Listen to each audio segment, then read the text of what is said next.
नमस्ते हमारे प्यारे भाई, कैसे हैं आप सभी। आप सभी बालकों का maths concept king YouTube channel पर हमारे साथ मैथ्स की कंसेप्चुअल दुनिया में स्वागत है। इस चैनल का नाम है मैथ्स कंसेप्ट किंग। जैसा इसका नाम है वैसा ही इस चैनल पे काम भी होगा बच्चों, क्योंकि हम इस चैनल पर एक सीरीज शुरू कर रहे हैं, डेली खतरनाक कंसेप्ट एंड ट्रिक। शाम के टाइम पे एक वीडियो जो आधे घंटे से कम टाइम की होगी, मैं उसमें गणित का एक या उससे ज्यादा कॉन्सेप्ट लूंगा और उस पर जितने भी सवाल बन सकते हैं उन सभी सवालों का पहले बेसिक बताऊंगा, फॉर्मूला बताऊंगा, फिर ऐसी गजब की ट्रिक और शॉर्ट सॉल्यूशन आपको बताऊंगा जिससे आपके दिमाग के पर खच्चे उड़ जाएंगे। आपको मेरे भाई परम आनंद की अनुभूति होगी, मजा आ जाएगा, आपको गणित में इंटरेस्ट आ जाएगा, प्यार हो जाएगा। अगर आप इस सीरीज को पूरा फॉलो करते रहोगे तो कुछ महीनों के भीतर ही आपको अपने अंदर गणित को लेके बहुत बढ़िया सुधार महसूस होगा, ऐसे ही मैं गारंटी देता हूं। ठीक है, तो इस चैनल का पर्पस यही होगा मेरे प्यारे भाई कि इस पे हम डेली कॉन्सेप्ट पढ़ें बेहतरीन तरीके से, और केवल कॉन्सेप्ट ना, उस कॉन्सेप्ट का एप्लीकेशन इस्तेमाल करना भी सीखें सवालों के माध्यम से। जो भी लेटेस्ट एग्जाम हो रहे हैं उनमें जो बढ़िया बढ़िया सवाल उस कॉन्सेप्ट पर पूछे गए वो भी मैं आपको साथ साथ करवाते हुए चलूंगा। ठीक है, तो एक वीडियो और शॉर्ट्स फॉर्मेट में इस चैनल पे कंटेंट आएगा, आप इसको फॉलो कर लीजिए मेरे भाई। तो आज की क्लास में खतरनाक डेली कॉन्सेप्ट की मेरे प्यारे भाई ये पहली क्लास है और हम पढ़ने वाले हैं उछलती बॉल कितनी दूरी तय करती है। नहीं समझे होंगे ना, आपने पेपर में सवाल देखा होगा मेरे प्यारे भाई, अक्सर बहुत बेहतरीन तरीका, आपने आज तक इस तरीके से इस टाइप का सवाल नहीं किया होगा। पहले मैं बता देता हूं कि सवाल होता क्या है। अगर आप एक बॉल को हाथ में लेके उछालोगे तो जमीन से टकराएगी, फिर जमीन से टकरा के यहां टप्पा खाएगी मेरे भाई, फिर ऊपर तक उछलेगी। क्लियर है। लेकिन ये जो है बॉल उस हाइट तक नहीं जा पाएगी जिस हाइट से उछाली गई थी ग्रेविटेशन की वजह से। फिर ये बॉल वापस जमीन पे आके टप्पा खाएगी, फिर उछल के मेरे प्यार भी कुछ दूरी ऊपर जाएगी, फिर आके फिर टप्पा खाएगी, फिर उछल के ऊपर जाएगी। ऐसे ही चलता रहेगा मेरे प्यारे भाई। अगर ग्रेविटी गुरुत्वाकर्षण ना हो तो ये बॉल जिंदगी भर उछलती रहेगी, लेकिन ग्रेविटी की वजह से कुछ समय के बाद ये बॉल स्थिर अवस्था, विराम अवस्था में आ जाएगी। तो यही सवाल पूछा जाता है कि स्थिर अवस्था तक आने में बॉल कितनी दूरी तय करेगी। समझ में आया। आपने इस तरह के सवाल बहुत देखे होंगे, लेकिन इनका बेस्ट सॉल्यूशन आज आप पहली बार देखोगे जी। रेलवे के पेपर में कई बार ये सवाल आया है, आप सवाल देख लीजिए। ये रहा आपके सामने क्वेश्चन। एक बॉल को 900 मीटर की ऊंचाई से गिराया जाता है। हर बार उछलने पर वह उस ऊंचाई के 2/3 भाग तक ऊपर उठती है जिससे वह अभी अभी गिरी थी। गेंद के स्थिर होने से पहले उसके द्वारा तय की गई कुल दूरी ज्ञात कीजिए। अब सवाल अच्छे समझ लीजिए। एक बॉल को ड्रॉप किया जाता है 900 मीटर की हाइट से। ईच टाइम ये रिबाउंड करती है और 2/3 हाइट तक राइज करती है from which it has just fallen. तो टोटल डिस्टेंस बॉल कितनी ट्रेवल करेगी रेस्ट पोजीशन तक आने में। ध्यान से समझिएगा प्यारे बच्चों, ये सवाल मैंने आपको बता दिया। अब इसका पहले बेसिक कंसेप्ट समझो क्या होगा। मान लो मेरे प्यारे भी आपने बॉल को यहां से गिराया है ऊपर से 900 मीटर की हाइट से। आप बुर्ज खलीफा पे चढ़ गए और आपने वहां से बॉल गिराई, तो 900 मीटर की हाइट से बॉल गिरेगी, ये टक जमीन पे आके टकराएगी। फिर टकराने के बाद ये ऊपर बाउंस करके जाएगी। तो सवाल में बोला गया है कि बॉल जो है अपनी प्रीवियस हाइट का 2/3 ऊपर ही रिबाउंड करती है। यानी कि 900 मीटर की हाइट तक अगर बॉल गिराई गई 900 मीटर की हाइट से, तो उछल के वापस कितना जाएगी, 900 का 2/3 मीटर ही उछल के जाएगी। क्या आपको मेरी बात समझ में आती है। यहां तक किसी भी बालक को कोई डाउट, कोई तकलीफ, कोई समस्या, परेशानी है क्या। आप बोलोगे नहीं सर कोई दिक्कत नहीं है। भाई 900 मीटर की हाइट से गिराई गई थी, फिर जमीन पर टकरा के टप्पा खाएगी ना, टप्पा खा के ये क्या होगी, ऊपर उछल के जाएगी। तो प्रीवियस जो हाइट से गिराई गई थी उसका 2/3 हाइट तक ये ऊपर बाउंस करके जाती है। तो ये 900 गुणा 2/3 ही ऊपर बाउंस करके जाएगी। फिर सेम इतनी ही डिस्टेंस बॉल वापस भी तो आएगी। यानी कि 900 गुणा 2/3 मीटर जो डिस्टेंस है बॉल, वो वापस भी आएगी। आप बोलोगे हाँ जी सर बिल्कुल सही। वापस आने के बाद पहले 900 गुणा 2/3 ऊपर गई, फिर वापस आएगी, टक जमीन पर टकराएगी, टप्पा खाए, टप्पा खाने के बाद फिर से बॉल उछल के ऊपर जाएगी। लेकिन बॉल जो उछलेगी वो अपने प्रीवियस हाइट का 2/3 ही उछलेगी। भाई ये हाइट कितनी है, कितनी हाइट से बॉल गिरी है? 900 गुणा 2/3 हाइट से बॉल गिरी है, 900 गुणा 2/3 हाइट से। फिर वापस जो बॉल उछलेगी इसका 2/3 हाइट तक ही उछलेगी। इसका 2/3 हाइट तक ही उछलेगी। यानी कि 900 गुणा 2/3 गुणा 2/3, तो क्या आ जाएगा? 900 गुणा 2/3 का स्क्वायर हो जाएगा। बच्चों क्या आपको मेरी बात समझ में आ गई है? आप बोलोगे हाँ जी सर अच्छे समझ में आ गई है। क्लियर है? अच्छे समझते रहिएगा मेरे भाई कि सवाल में साफ साफ बोला गया है यहां पर हर बार उछलने के बाद वह उस ऊंचाई के 2/3 भाग तक ऊपर उठती है जिससे बॉल अभी अभी गिरी थी। ठीक है, और वही चीज मैं यहां पे करने की कोशिश कर रहा हूं कि 900 मीटर की हाइट से गिराई, जमीन पे टप्पा खाया, 900 गुणा 2/3 उछली, फिर 900 गुणा 2/3 वापस आई, फिर जमीन पे टप्पा खाएगी, तो अब जो वापस उछलेगी 900 का 2/3 गुणा 2/3, तो 900 का 2/3 स्क्वायर हो जाएगा। फिर सेम इतनी ही डिस्टेंस बच्चों बॉल वापस गिरेगी, 900 गुणा 2/3 का स्क्वायर। ठीक है, और ऐसे ही आगे चलता रहेगा मेरे प्यारे भाई। बॉल जो है जब तक स्टिल पोजीशन में नहीं आ जाएगी, तो बॉल द्वारा चली गई कुल डिस्टेंस क्या होगी बच्चों? ये सब जोड़ना पड़ेगा, सब जोड़ना पड़ेगा, तो ये हो जाएगा 900 प्लस। अब आप ये देखो 900 गुणा 2/3, 900 गुणा 2/3, बॉल उछल के ऊपर गई, सेम डिस्टेंस वापस आई, तो ये 2 बार हो गया ना। 900 गुणा 2/3 2 बार हो गया, ये 900 गुणा 2/3 स्टूडेंट क्या आ गया प्यारे बच्चों? 2 बार हो गया, ट्वाइस हो गया। किसी बालक को इसमें कोई डाउट? आप बोलोगे नहीं सर दुगुना हो गया, यहां तक किसी को कोई डाउट नहीं है।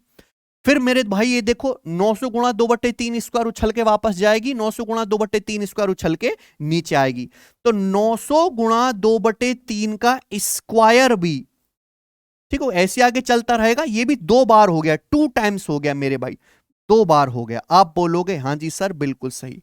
क्लियर है?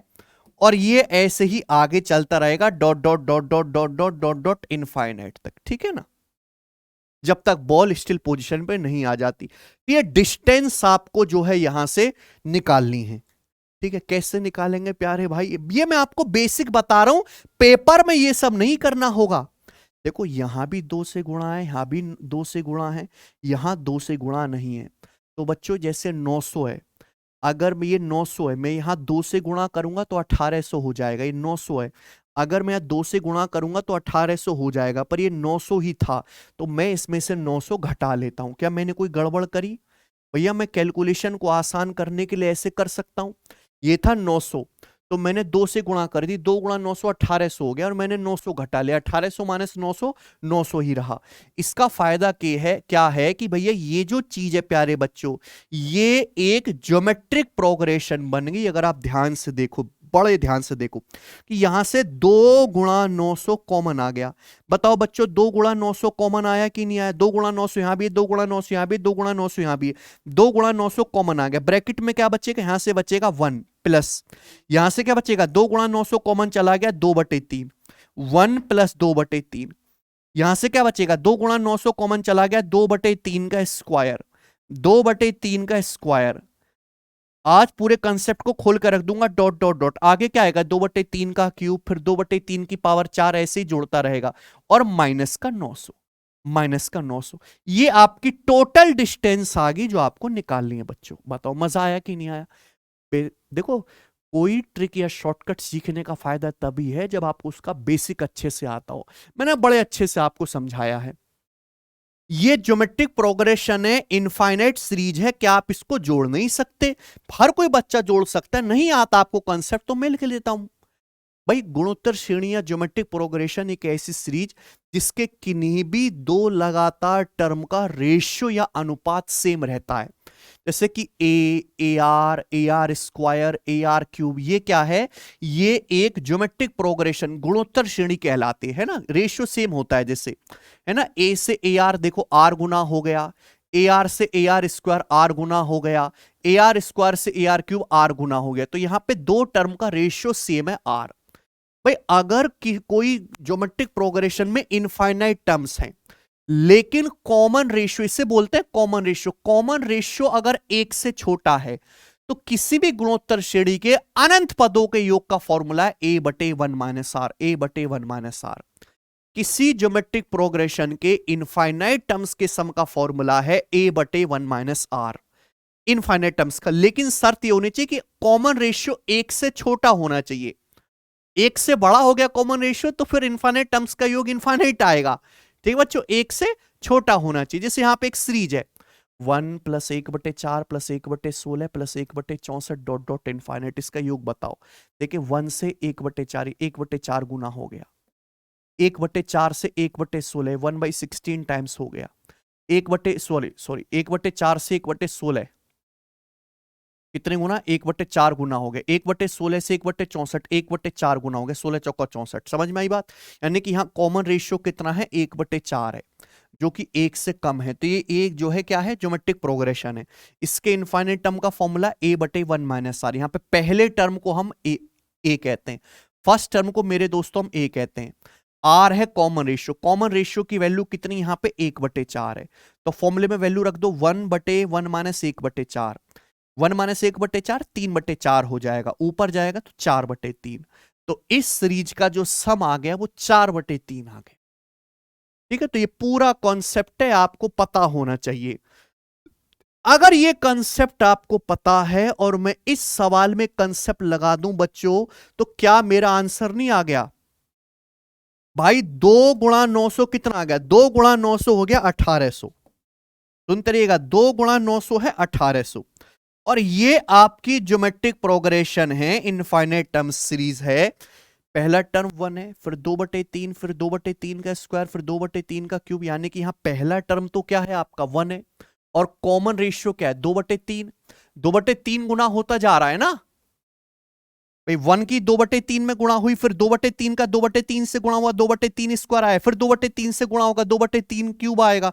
तो कॉमन रेशियो क्या है? 2/3। तो लगा लीजिए मेरे भाई, ए पहला टर्म 1 है, 1 माइनस आर, यानी कि 1 माइनस 2/3। 1 माइनस 2/3 आ जाएगा बच्चों 1/3। 1 में से 2/3 घटाएंगे 1/3 आ जाएगा। 1 को 1/3 से डिवाइड करेंगे तो 3 आ गया, ये आ गया 3।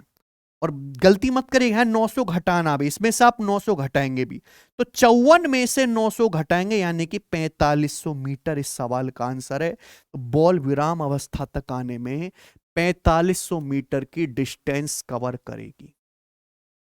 बताइए, ये इसका आंसर है और ये इसका बेसिक सॉल्यूशन है। 90% पढ़ने वाले बच्चे इस सवाल को ऐसे ही करते हैं। रेलवे में और पुलिस के पेपर्स में ये सवाल बिल्कुल सेम टू सेम कई बार आया है। तो ये जो सवाल आपके सामने है बच्चों, इसका आंसर क्या हुआ? 4500 मीटर। लेकिन आप खुद सोचो, क्या ये सही चीज है भाई? क्या आप पेपर में इतना करोगे? क्या आपके पास इतना समय? हाँ, कंसेप्ट सीखने के लिए बहुत बढ़िया है मेरे भाई, मैंने भी तसल्ली से आपको समझाया, लेकिन पेपर में करना नहीं है बंधु, बिल्कुल नहीं करना है। थोड़ा सा दिमाग लगाना है, ध्यान सुनेगा। जो मैं आपको ट्रिक बता रहा हूं आपको मजा आ जाएगा मेरे प्यारे भाई, जान के आप उछले उछले फिरोगे दोस्तों। पेपर में यही सवाल आएगा, कुछ अलग सवाल तो आएगा नहीं मेरे भाई, केवल डेटा चेंज होगा यहां पे है भाई, ये वैल्यू तो बदली जाएगी। 900 मीटर है 2/3।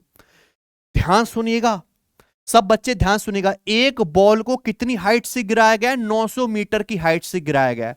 बस ये देखो कि जब बॉल जमीन पर टप्पा खाती है तो बॉल कितनी ऊंचाई तक उछलती है। बॉल जो है अपने जिस बॉल से, जिस हाइट से बॉल गिरती है उसके 2/3 हाइट तक उछलती है। पूछा गया है कि विराम तक आने में बॉल द्वारा तय की गई दूरी बताओ। तो सीधा कंसेप्ट है या सीधा ट्रिक है, इनका डिफरेंस देखो 3 और 2, इस रेशियो का डिफरेंस देखो, रेशियो का डिफरेंस है 1। इस 1 की ही वैल्यू 900 मीटर के बराबर है। 1 की वैल्यू 900 मीटर के बराबर है। आपसे पूछा है विराम अवस्था तक आने में बॉल द्वारा चलेगी टोटल डिस्टेंस कितनी होगी, तो टोटल डिस्टेंस आएगी, इनको जोड़ो, 2 और 3 को जोड़ो, 2 और 3 को जोड़ेंगे 5, 5 की वैल्यू आपसे पूछे, 1 की वैल्यू 900 और 5 की वैल्यू 900 का 5 गुना 4500 मीटर। देखो यही आंसर है कि नहीं है, देख लो आप। पूरी दुनिया में कोई काटने वाला नहीं है जो इस ट्रिक को काट के रख दे। उल्टा सीधा आड़ा टेढ़ा काणा भेड़ा कैसा भी सवाल आए मेरे भाई, हिलने वाला है नहीं। ठीक है जी। तो ये था इस सवाल का बेसिक सॉल्यूशन। बेसिक आपने सीख लिया, अच्छी बात है, सीखना जरूरी है, लेकिन पेपर में करना नहीं है। पेपर में कैसे करना है बंधु, इस तरीके से। अगर मजा आ गया है तो इस वीडियो को लाइक करना मेरे भाई, और आप चाहते हो कि मैं डेली, क्योंकि मेरे लिए भी ये काम इजी, मेरे पास बहुत कंटेंट, बहुत कंसेप्ट, बहुत ट्रिक्स हैं, आपके साथ शेयर करूं, खुजा मतलब छुपा हुआ खजाना आप तक लेके आऊं, तो इस वीडियो को लाइक करना, ठीक है, और कमेंट करके बताना हाँ सर कंटिन्यू रखो, मजा आ रहा है। कि हंसते हंसते कितना समय लगता है, 15-20 मिनट में हंसते खेलते आप कॉन्सेप्ट सीख जाओ। ये देखिए एक और सवाल, एक बॉल को 800 मीटर की हाइट से जमीन पर फेंका जाता है, यह हर बार अपने पिछले उछाल की ऊंचाई के 4/5 ऊंचाई तक उछलती है। गेंद के रुकने तक उसके द्वारा तय की गई कुल दूरी ज्ञात कीजिए। गेंद के रुकने तक उसके द्वारा तय की गई कुल दूरी, ये बताओ, बता दो बेटा। एक बॉल को 800 मीटर की हाइट से फेंका जाता है, जब वो जमीन पर टकराते तो अपने लास्ट जो है, लास्ट बाउंस का 455 तक उछलती है। तो भैया रुकने तक बॉल कितनी दूरी तय करेगी, आपको क्या देखना है, इनका डिफरेंस, 4-5 का डिफरेंस कितना है, 1। 1 की वैल्यू कितनी है प्यारे बच्चों सवाल में, 800 मीटर। अगर 1 की वैल्यू 800 मीटर है तो पूछा रुकने तक कुल डिस्टेंस कितनी दूरी तय करेगी बॉल, कुल दूरी आपको बतानी है। तो टोटल डिस्टेंस कितनी है, 4, 5, 9। 9 की वैल्यू निकालने, 1 की वैल्यू 800, 9 की वैल्यू 800 का 9 गुना 7200 मीटर। और इस सवाल का आंसर आ गया मात्र 1 सेकंड के भीतर। 1 सेकंड से ज्यादा का है ही नहीं भैया ये, लेकिन इसके पीछे जो पूरा कॉन्सेप्ट है वो आपको जरूर आना चाहिए। और इसी के साथ हमारा पहला कॉन्सेप्ट समाप्त होता है बच्चों। ठीक है, कैसा लगा मेरे प्यारे भाई कमेंट करके जरूर बताइएगा। हम जो है इसको चलाते रहेंगे, ठीक है। देखिए 2 काम तो हम करते हैं, कोई भी एग्जाम होता है तो हम उसके आंसर की हमेशा से सॉल्व करवाते हैं। कोई एग्जाम नजदीक होता है तो हम उसके मॉक टेस्ट जरूर सॉल्व कराते हैं, फिर उसका जब पेपर कंडक्ट हो जाता है उसके आंसर की सॉल्व कराते हैं। लेकिन ये कंसेप्ट जो है मैं आपको जरूर देना चाहता हूं। आप चैनल से जुड़ के रहे मेरे प्यारे भाई, पढ़ते रहे, मेहनत करते रहे, क्योंकि मेहनत करने से ही होगा। धन्यवाद मेरे प्यारे भाई, बाय। पसंद आया ना क्लास तो लाइक करना।